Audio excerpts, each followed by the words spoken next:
Welcome to week 6 of The Score. It's hard to imagine we're already through 6 Friday nights of high school football. The fun continues. So much high school football action to get to. We got a little hockey mixed in tonight because the Storm season is right around the corner. So our guest griller tonight, ready to make some filet mignon for us, is Shane Toporowski, the head coach of the Storm. Thank you for being here. It's great to be here. Are you ready for this? Yes, I'm excited to learn. I've been saying that for 25 years. Eventually, I think I'll get it. Before we talk football and grilling, it is right around the corner. How excited are you to be in this community again and leading these guys once again? Well, I'm truly honored to have an opportunity to coach in the professional ranks again and get back into pro hockey. But I'm more excited to work with the leadership group of our team and the owners, John Dawson and our president Brian, and just get the season going on Tuesday. Camp kicks off. The guys are on ice. They start lifting at 8 a.m. We're on ice at 10. Now, they say the name Toporowski, and people are immediately going to think of your brother, Kerry.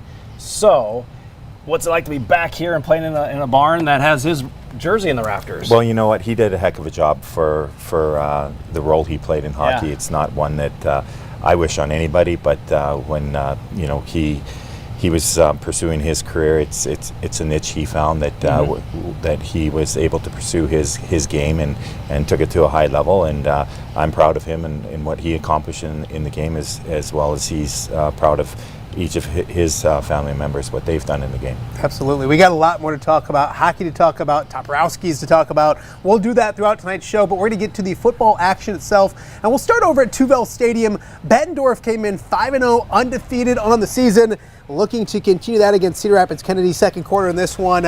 I just walked in and got there just in time. Jacob Whipple takes the handoff, goes up the middle, and plows his way into the end zone for the touchdown. Nice.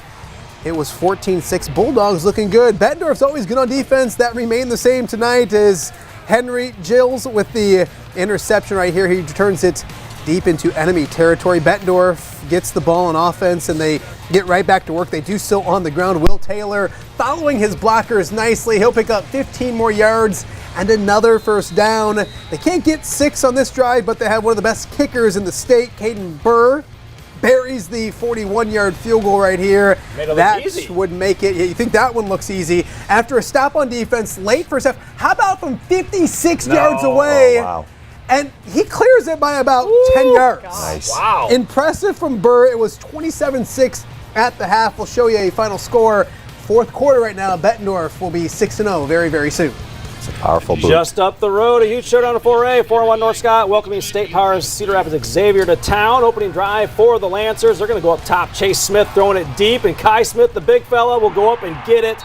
Don't worry about that pass interference. It's a 30-yard gain and a first down. And it's Smith this time to Carson Legge on the other side between 2 defenders. Yeah, it makes it look easy. They're down at the 2. A penalty moves them back to the 6. And then Smith to Legge, little bubble screen. He does the rest. He's into the end zone. It's a 7-0 Northcott advantage. Yeah, he's flexing on everyone. How about a little defense? Kai Smith, he can catch it. What a hit right there. When I left, it was 7-0. Xavier, or Northcott was winning. Right now, it's a final. Xavier comes back to win. You might see that hit again later in the show. Let's go to Brady Street Stadium. Davenport North looking to get to 5-1 in the season. Homecoming against Hemstead. They wanted to start fast. They told us that earlier today. Boy, did they do that. Kazra Barczyk in the first quarter finding Mason Bogan for a first down, a 12-yard pickup. Later in the drive, it ain't broke, don't fix it. That combination once again. From Barczyk to Bogan. This time he takes a big hit, gets the ball to the 5-yard line for first and goal. And a couple plays later, it's a Barczyk using his legs, keeping it, getting the corner, getting into the end zone. Just like that, 7-0 North with a lead. But those were the only 7 points until about the fourth quarter. We'll show you a final score. Hemstead holds off a Davenport North rally. They win this one 24-21, your final score. Assumption looking for their second straight district win. They're hosting 4-1 Mount Vernon. When I got there, they were winning. I think I was bad luck for them. This is one of the first plays that I shot. Kellen Haverback to Michael Ryan for a 28-yard touchdown. And Mount Vernon would take a 17-14 lead at that point. Just before half, Assumption driving. Quarterback gets hit, picked up by Jackson Anderson. He'll return it for a pick six, 25-14 at that point. I'm sorry, Assumption. It's all my fault. They fall tonight, 46-14. Always blaming the media, Cuffler. Hey, let's head to a great rivalry game between Central DeWitt and Makoka to this one. Second quarter scoreless. Check out MJ Wortham making the big catch, putting the Cardinals in the red zone. Next play, it's Braden DeForest on the receiving end of the touchdown strike. Makoka to the visitors. Grab a quick 7-0 lead. Next drive for the Cardinals, it's Chris Rage, I should say, getting the sack right here for Central DeWitt. They would eventually get a field goal, Makoka would, to get up 10-0. We will show you a final from this rivalry game.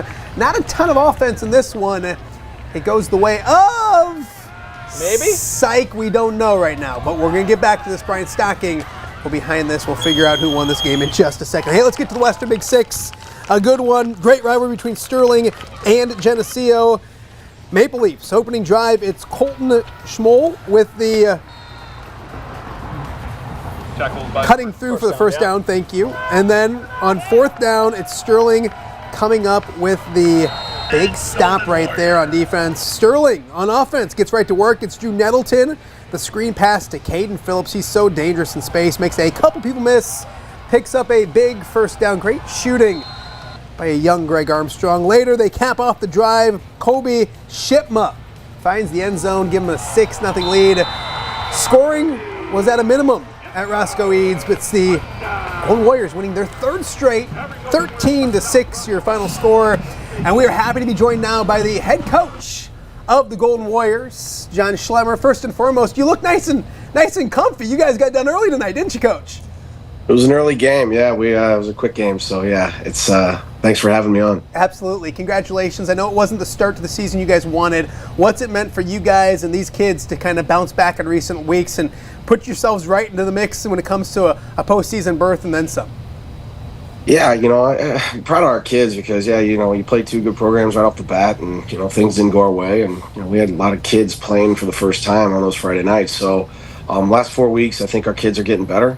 Our team's getting better, but it's something that there's a lot of things that we still need to clean up. But it's a group that I'm excited for and happy for them.